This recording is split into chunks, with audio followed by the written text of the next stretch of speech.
One dead in Lagos boat accident. Police release Labour Party's chairman Abure on bail. Fuel queues return in Lagos as scarcity looms.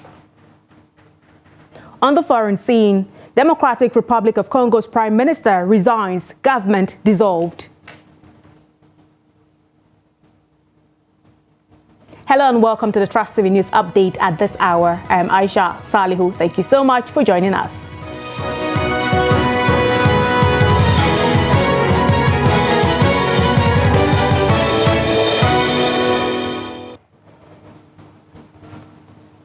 We'll begin with the sad development where one person was confirmed dead and one other still missing in a boat mishap that occurred on Wednesday around the Ikoyi-Lekki Link Bridge. About 15 other lucky ones were rescued by some locals and emergency responders from both state and federal government agencies. The mishap involved an inbound Ibeshe passenger boat with about 17 passengers on board. The Lagos State Water Authority, in a statement signed by Wuraola Alake of the Public Relations Unit, said an inbound Ibeshe passenger boat with 17 passengers had a collision with a submerged shoreline concrete at a construction point around the area.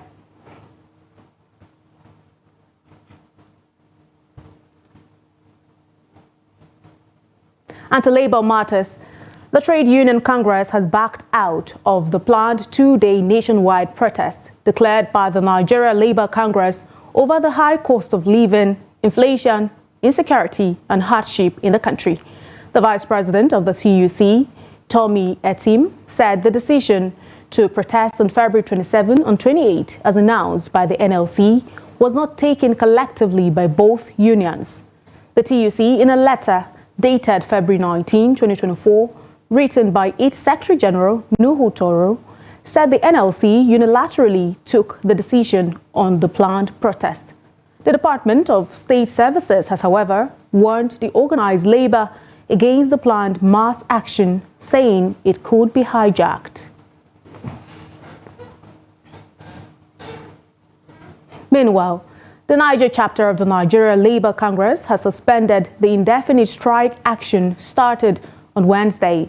The suspension was announced after an emergency joint state executive council meeting of the NLC and TUC at Labour House, Mina, on Wednesday night.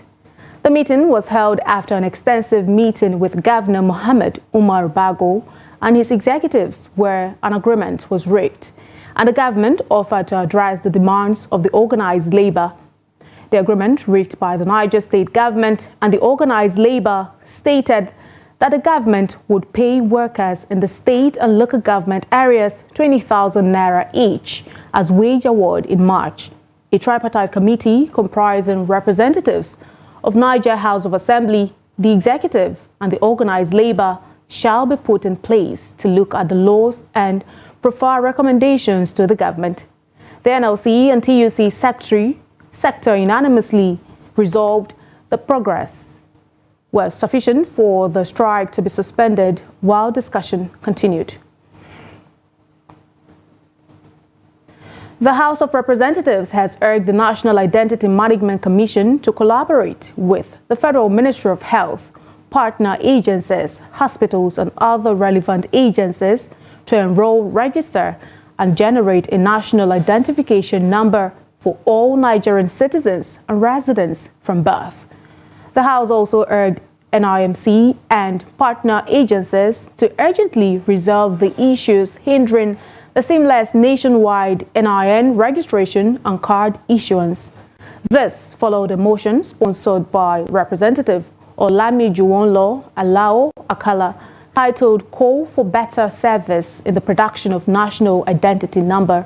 Raising the motion, the lawmaker said the House has observed that Nigerians face severe difficulties during registration despite various enrollment options and service centers, adding that most Nigerians were yet to collect their NIN cards despite successful registration.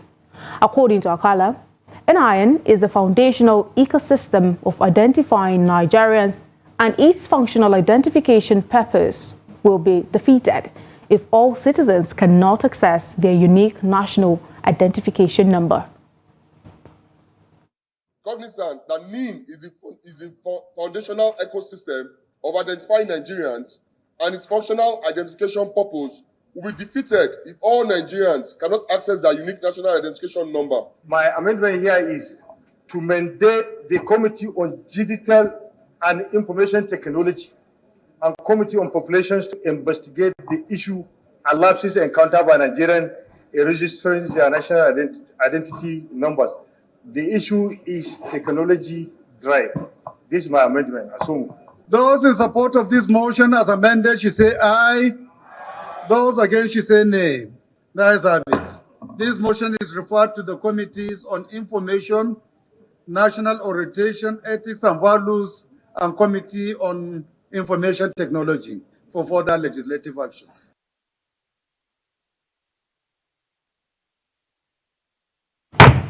And now to the red chambers. Nigerian senators on Wednesday unanimously kicked against plans to increase electricity tariff, describing the move as retrogressive and ill-timed. The upper chamber also mandated its Committee on Power to investigate the over 2 trillion naira subsidy requirements as alleged by the Minister of Power, Adebayo Adelabu. After a robust debate on a motion by the senator representing Adamawa Central, Iya Abbas, during Wednesday's plenary, the lawmakers urged the federal government to immediately stand down the idea of an increase in electricity tariff in the country. Abbas explained that the indebtedness of the country's power sector to electricity generating companies and gas companies had risen to over 3 trillion naira. The same electricity businesses are collecting money from customers for services not rendered, when they have not added anything to the equipment they inherited from PSCN. Communities buy transformers to replace damaged ones, in addition to overburden bills and arbitrary estimates. Contributing to the motion, Senator Abba Moro, representing Benue South, said Nigeria must first be sufficient in generation and distribution of power before considering an increase in tariff.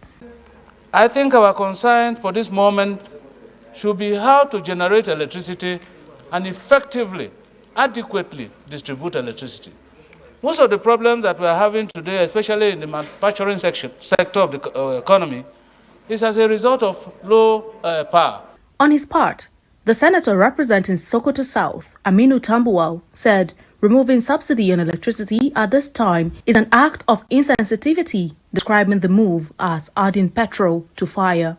And therefore, there is the need for the Senate to rise to this occasion and intervene. Let wisdom prevail in the governance of this country. We must manage the situation that we have at hand and make sure that as much as possible, we continue to give hope to the people of Nigeria.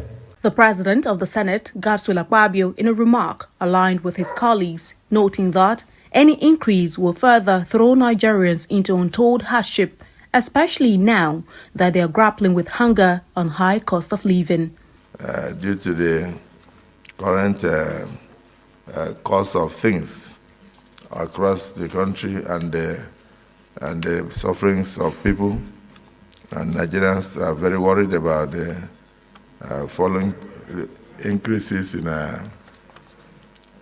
products across the country, and urge the Committee on Power to work closely with the Minister of Power to ensure that the resolutions of the Senate are respected in order to ameliorate and reduce any contemplated suffering on consumers of electricity in the country.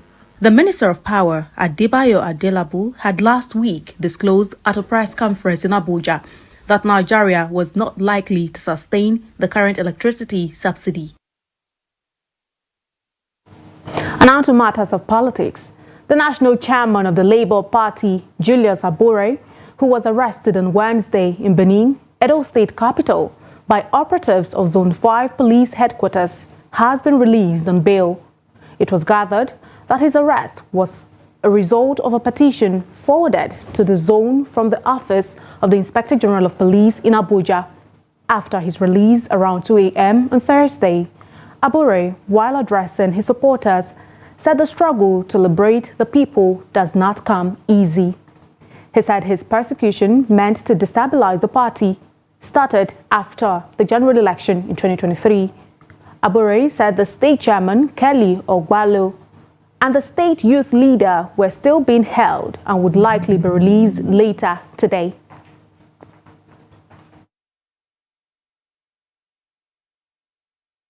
Some currency exchange operators in the famous Kano currency exchange market, WAPA, have been arrested by the Economic and Financial Crimes Commission. According to an eyewitness, Ismaila Ziko, officials of the EFCC were at the market in the earlier hours of Wednesday. Ziko said the operatives were so tactical in the operation that it was after the apprehension that they found out that they have been in the market since morning. When contacted, the WAPA currency exchange market chairman, Sani Salisu Dada, confirmed the raid, adding that the operatives of the EFCC were in the market to address the issue of dollar hoarding and operators that were yet to be registered as certified Bureau de Change operators. The operatives also raided Bureau de Change operators in Sabo, Ibadan, over a legged hike in the Naira-dollar exchange. The development comes after the National Security Advisor, Nuhu Ribadu, ordered a crackdown on currency speculators.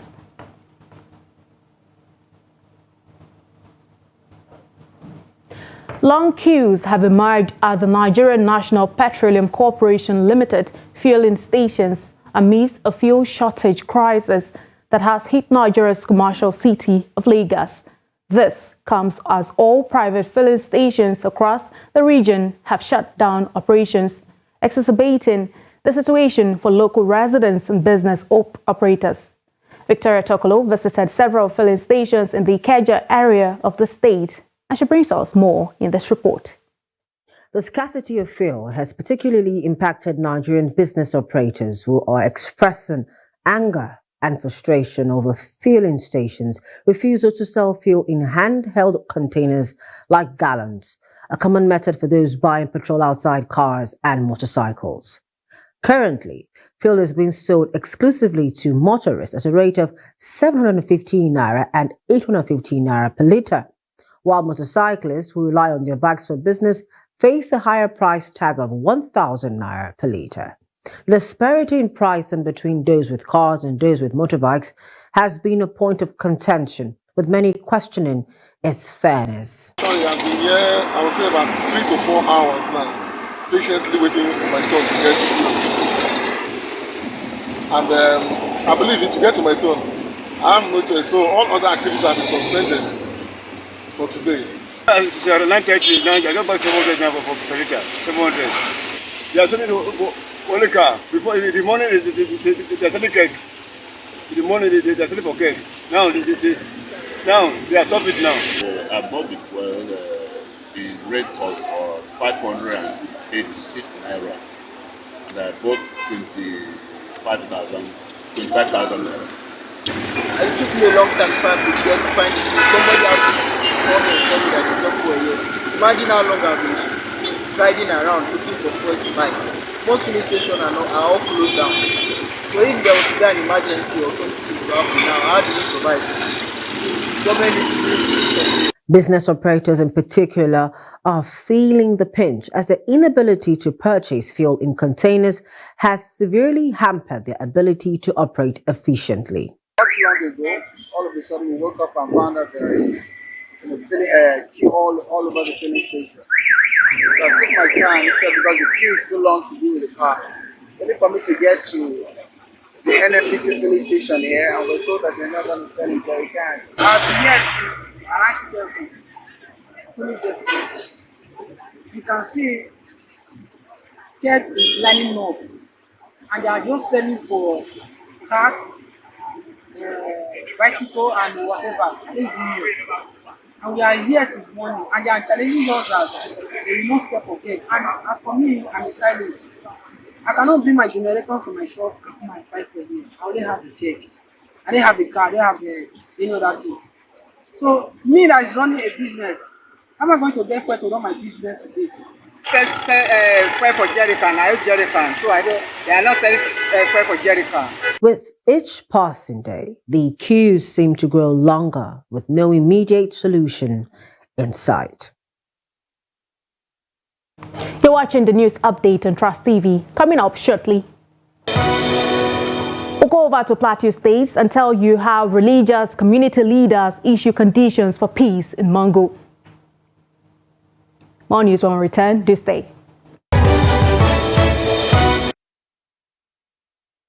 Welcome back and thank you so much for staying with us. But if you're just joining us, this is a Trust TV News update. Now let's take a look at a recap of some of our top stories.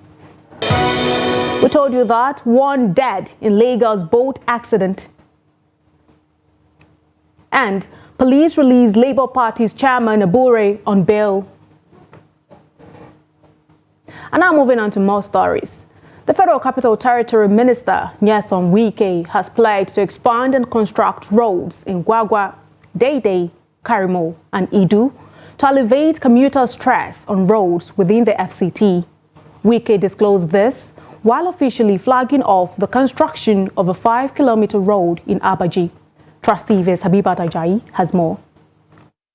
The flag-off of the project in Abuja Municipal Area Council marks the final phase of the first wave of rural satellite town roads construction in the FCT. Wike, while reiterating the indispensable role of robust infrastructure in advancing development in the FCT, emphasized that the project aims to enhance transportation within the community, stimulate economic activities, and improve the overall quality of life for residents of the Abuja Municipal Area Council. Mr. President has told me to tell you that what we are doing, we are not doing you a favor. You are entitled to it. It is our responsibility to do it. So, we are not doing anything that is extraordinary. I can assure you very well that the problems we are facing will be a thing of the past sooner. The chairman of Abuja Municipal Area Council expressed gratitude to the minister for the project and called for swift completion of previously abandoned projects. Today is a very significant and remarkable day to the good people of Saburi because their long-awaited requests and demand have met via your pragmatic, tremendous, and unprecedented leadership as the Minister of FCT. The road that you are constructing now, we are much grateful. By constructing this road, to link the old Kefi road will serve, but it will never be enough. And we have the abandoned regional market that has almost 800 shops uncompleted.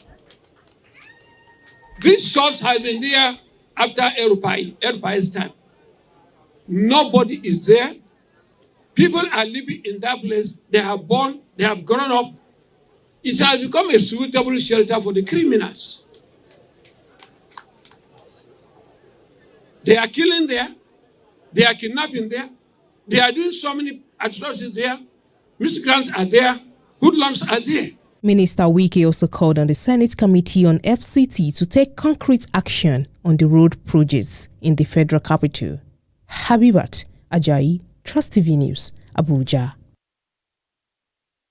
We move over now to Plateau State, where religious and community leaders in Mangu town, situated in the Mangu local government area of Plateau State, where ethno-religious crisis erupted recently, have laid out conditions necessary for restoring peace in their region ravaged by violence. Amidst casualties and widespread property destruction, the leaders underscored that without adherence to these conditions, lasting resolution remains elusive. Trustee Viz Adomusa, during his visit to Mangu, conversed with local residents, delving into the underlying causes of the crisis and strategies to prevent its recurrence. The recent surge in intertribal religious conflict has deeply unsettled hundreds of people across the state, especially given that the majority of inhabitants belong to either the Mogavul or Fem tribes. Remarkably, within these tribes, many families practice both Islam and Christianity, fostering a unique coexistence that, according to some locals, had shielded the area from the ethno-religious turmoil affecting other parts of the state over the past 2 decades. However, the conflict that erupted on January 23rd and 24th in Mangu's main town shattered this long-standing peace. The visible destruction of churches, mosques, houses and businesses along the street underscores the extent of the damage inflicted on the community torn apart by religious tensions. This deterioration has strained relationships built over decades among residents. But again, what happened in January that took a religious coloration? We've been trying to avoid that. As I've seated here, some of my brothers are Muslim. Blood brothers, they're Muslim. Can I talk? Like my cousin died last year in the Azare. He's living in Azare for more than 40 years, and he has really enculturated there. And I was there. Can I turn around begin to kill his children because they're Muslims? No. We have so many prominent sons and daughters who are Muslim. But like I said, very close to the town, there is a small settlement of cattle rearers there, or herdsmen there. And the conflict started with the one boy who was beaten, and they thought they had killed him. Community or Muslims are not included in the government. Probably Ward 1. You know, the reason is this. Ward 1 people are always against the general opinion of Magavu people because they are not included. They are not given opportunity to serve. They are not employed by the government. They are not considered. Even Magavu people, despite the relationship that has been there, they are even the economic aspect of the whole thing. They are kicking against particularly the Ward 1, people that are living in Ward. In Ward 1, most of them are not houses. Despite the recent events, the religious leaders expressed their continued desire for harmonious coexistence, emphasizing their willingness to live together peacefully if specific conditions are met. If, first and foremost, we religious leaders will change our sermons either in the mosques or in the churches, because most of the time we send sermons and preachings that are contrary to the teachings of the Bible and Quran as well. So first and foremost, the stakeholders must come together to now agree that this community must be mopped out of weapons. This is number one. If such is not done, that is why the youth don't even listen to their leaders, because they have weapons. Some people have provided weapons here. But how do we mop them out? We must agree military should come in. Once those weapons are mopped out, then the youth will become powerless and they have to obey the normal system in the community. This is number one. Number two, the government must take into account everybody, whether you are a settler, whether you are an indigent, whether you are what, you must be taken as part of the community, given a responsibility, be considered a worthy citizen. Dr. Abdurrahman Imran, a senior lecturer at the Center for Conflict Management and Peace Studies at the University of Jos, and a resource person at the Center for Peace and Initiative Development, highlighted the imperative for elites and government officials to shift their mindset in order to fulfill the necessary conditions for peace. Issue there is that there's a kind of mindset of there will be peace as long as we maintain total control and we're able to show that this state is this. It's funny, but this is the real facts of issues that for us to have a lasting peace, the elite needs to change. Once the elite change, these people that are talking that we want peace and other things will follow suit. If the core group want peace in Plateau. Even though there is relative peace now in Mangu, based on the current situation at the moment, members of the warring parties are still not comfortable of moving freely to all areas like before. With the suggestions on how to restore confidence among the people of this community, it is hoped that both the state and the federal government will do the needful to ensure mutual understanding among the people of the community. From Mangu, the headquarters of Mangu local government area of the state, Ado Musa reporting for Trust TV. Away from Nigeria, the Prime Minister of the Democratic Republic of Congo, Jean-Michel Sama Lukonde, resigned on Tuesday, triggering the dissolution of his government, the presidency said in a statement. Lukonde handed his resignation to President Felix Tshisekedi 8 days after the validation of his mandate as a national deputy. He plans to join parliament after being elected in the country's December polls as a member of the assembly representing the Kasenga district. It is a legal requirement in the DRC that 7 ministers are not members of parliament, which means one has to choose whether to remain a legislator or quit to remain in government. In a second statement on Tuesday, the presidency said it had called on Lukonde's government to continue running the country until the formation of a new administration.